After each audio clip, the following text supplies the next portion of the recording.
बिस्मिल्लाहिर्रहमानिर्रहीम। अस्सलाम वालेकुम नाजरीन। FATF का जो मसला है वो अभी हल नहीं हुआ। तलवार अभी भी पाकिस्तान के सर पे लटक रही है। आज जब FATF ने फरवरी तक की मोहलत दी पाकिस्तान को, तो पाकिस्तान में बहुत सारे जो हुकूमती चमचे थे उन्होंने खुशी का इजहार किया कि जी हमने फतह हासिल कर ली और इंडिया को हमने शिकस्त दे दी है। हालांकि ये तमाम बातें इसके बरक्स हैं। इसमें इंडिया का कोई रोल नहीं है, पाकिस्तान के अपने करतूत हैं जिसकी वजह से FATF का जो मसला सामने आया और पाकिस्तान ग्रे लिस्ट में आ गया। पाकिस्तान में बहुत सा ये इसमें हुकूमत जो मौजूदा हुकूमत है उसका कोई कसूर नज़र नहीं आता बज़ाहिर, लेकिन इसके अंदर बहुत से वो लोग भी शामिल हैं जो पहली हुकूमतों में शामिल थे, जिन लोगों ने इन जराइम में बाकायदा हिस्सा लिया। और इसके अलावा जो आजकल जो अपोजिशन है वो भरपूर उसके अंदर शामिल थी। ये जो काम था ये भट्टू साहब के ज़माने से शुरू हुआ और पाकिस्तान आहिस्ता आहिस्ता आहिस्ता ग्रे लिस्ट में आता चला गया। और फिर जब ज़ियाउल हक का दौर आया तो अमेरिका के ही कहने के ऊपर पाकिस्तान के ने और बहुत सारे मुसलमानों ने एक अफगान जहाद किया जो अमेरिकन जहाद था। असल में अमेरिका के नाम, अमेरिका के मफाद के लिए ये जहाद लड़ना था।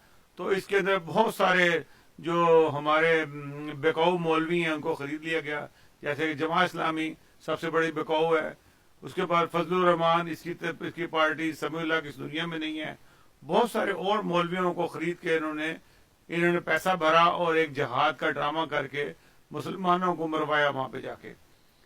और इतना को जुल्म हुआ जिसकी कोई इंतहा नहीं। उन्होंने बजाय रखवान उसको रूस को शिकस्त दे दी, लेकिन रूस की शिकस्त देने के बाद उन जो मुजाहिदीन थे उनका क्या बना, उनको भी ऐसा ऐसा करके मरवाते रहे। और ये वो लोग हैं जो इंसानों के सौदा करते हैं, जिसमें फजलुर रहमान, जमात इस्लामी के लोग, इसी किस्म के और मुल्लाओं की तंजीमें हैं जो लोग ये काम करते रहे। फिर पाकिस्तान ने वो कवानीन बना लिए। ज़ियाउल हक, पहले भट्टू ने कानून बनाए ऐसे, फिर ज़ियाउल हक ने उसके अंदर मजीद इजाफा किया और बनते गए। और फिर इन लोगों को अपने आप को मजबूत बजाय करने के लिए इन्हें बहुत सारी तंजीमों को पालना पड़ा, जिनको आप दहशतगर्द भी कह सकते हैं और उनको जहादी तंजीमें भी कह सकते हैं। लेकिन उन लोगों ने काम क्या किए कि उन्होंने अपने ही मुल्क में नुकसान दिया। उन्होंने बाहर के लोगों को क्या नुकसान देना था। पाकिस्तान तकरीबन 2 दिहाइयों तक टेररिज्म का शिकार रहा। बेतहाशा कत्ल वारत हुई, बम धमाके होते रहे। बेनज़ीर के दौर में, नवाज शरीफ के दौर में और मुशर्रफ के दौर में इतने धमाके हुए कि खुदा की पनाह के इंसान, हमारे फौजी जवान, कई हजार फौजी जवान तकरीबन और सिविलियन यानी कि 70,000 के करीब लोगों इंसानों का खून हुआ जो किसी खाते में नहीं है, जिस कुर्बानी का कोई नहीं, कि जो सिविलियन बेगुनाह मारे गए, फौजी बेगुनाह मारे गए उनका वो उसके बाद। लेकिन पाकिस्तान ने जो अपने कवानीन के अंदर कुछ ऐसी चीजें डाल दी जो इनके गले में, पहले भी कहा था कि तोक का काम करते हैं कि जो गले में पड़ा हुआ है जब तक ये निकलेगा नहीं इनकी जान ही छूटेगी। इसमें बहुत सारे ऐसे काले कवानीन है, जैसे कि अहमदियों के बारे में सबसे बड़ा जो कानून है जो इनके गले में पड़ा हुआ है और जिसकी वजह से ये ग्रे लिस्ट से अब ये ब्लैक लिस्ट में जाएंगे, क्योंकि इनका निकालना इनकी हिम्मत नहीं है कि इन चीज़ों के, कि वो दुनिया में जाके बताते हैं कि हम ह्यूमन राइट्स के बहुत बड़े अलमबरदार हैं, हमने पाकिस्तान में आज़ादी दी हुई है, हम रियासत मदीना लाना चाहते हैं जो हर इंसान जहाँ बराबर होगा और हर एक को मजहबी आज़ादी होगी और अपनी तरह ज़िंदगी गुजारेंगे। मिसाल देते हैं उमर के दौर की। लेकिन जब उनसे पूछते हैं कि आपके कानून के अंदर तो अहमदी तो अजान ही दे सकते हैं, मस्जिद को मस्जिद नहीं कह सकते। इस तरह से बहुत सी ऐसी चीज़ें हैं। आपने उनको गिरफ्तार करके जेलों में बंद किया हुआ है अस्सलाम वालेकुम कहने के ऊपर, कलमा पढ़ने के ऊपर। तो ये कौन सी बात है? तो ये यहाँ पे चुप कर जाते हैं।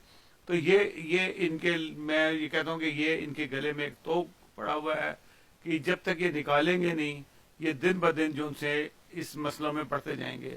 हालात ये हैं कि जब तक ये अपने कवानीन को और टेररिज्म को, मनी लॉन्ड्रिंग को, इन चीज़ों के ऊपर अमल नहीं करेंगे, उस वक्त तक ان کے برا حال ہے، اور اب جو شرائط ہیں اس سے بھی سخت ہو گئی ہیں، اور جو پاکستان کو ہر صورت میں اس کو ان شرائط کو، جو شرائط ان کو پورا کرنا پڑے گا۔ ابھی بہت 27-28 جو سے ہیں ایسے نکات ہیں جس پہ عمل کرنا ہے، چند ایک پہ عمل کیا اس کے بعد ان کی بس ہو گئی ہے۔ اب مزید جو سے ہے فروری کا ٹائم ہے، فروری میں اگر انہوں نے نہ کیا تو یہ بلیک لسٹ میں چلے جائیں گے، ان کو کوئی نہیں بچا سکتا۔ ابھی جو بچایا وہ چائنا نے بتایا، کیونکہ اس کمیٹی کو جو چیئر کر رہا تھا وہ چائنا کر رہا تھا، جس کی وجہ سے پاکستان کو ایک فیور ملی۔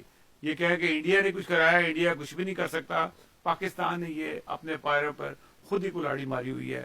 انڈیا تو اپنے اور مسائل میں پڑا ہوا ہے کہ انڈیا کی بھی باری آنے والی ہے، کیونکہ جو اب مودی صاحب قوانین بنانے والے ہیں انڈیا کے اندر، وہ بھی کچھ پاکستان کے قوانین سے کچھ ملتے جلتے ہی ہوں گے، اور یہ بھی گرے لسٹ میں جائے گا، کیونکہ مودی صاحب کے جو کارنامے ہیں، جو کچھ کشمیر میں کر رہے ہیں، جو مسلمانوں کے ساتھ ہو رہا ہے، یہ بھی انتہا کا ظلم ہے۔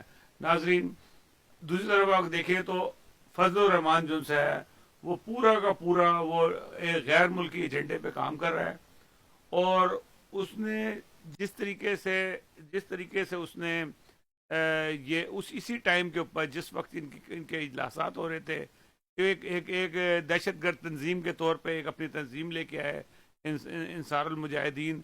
اور ان کا کام ہے، ان کو کیا ضرورت پڑی تھی کہ ملیشیا بنانے کی؟ کہ اس لیے بنائی گئی کہ ہاں اگر پاکستان وہاں کہہ رہا تھا کہ یہ ہمارے پاس کوئی ایسی تنظیمیں نہیں، ایسی پارٹی نہیں ہے جس نے ملیشیا بنائی ہوئی ہے، لیکن یہ فوری طور پہ یہ اس ملیشیا کو لے کے آگے کہ نہیں، انہوں نے بنائی ہوئی ہے، کیونکہ یہ وہی طالبان ہیں جو اس وقت ڈنڈے پکڑے ہوئے ہیں۔ بہرحال ان کے پاس گنز بھی ہیں، ان کے پاس کانٹے والے ڈنڈے بھی ہیں جس نے فوج پہ حملے کرنے ہیں، اور اسلحہ بھی ان کے ساتھ ہے۔ یہ ایسے نہیں جائیں گے، یہ اسلحے کے ساتھ جائیں گے، اور دیکھیں کہ پاکستان کے ساتھ یہ اور کتنی دشمنی کرتے ہیں تو یہ لوگ دشمن ہی پاکستان کے، لیکن مزید کتنی دشمنی کرتے ہیں یہ ہم اگلے پروگراموں میں دیکھیں گے۔ ناظرین، ہم ایک چھوٹا سا وقفہ لیں گے، وقفے کے بعد ہم کچھ کینیڈین پالیٹکس پہ گفتگو کریں گے۔ ہمارے ساتھ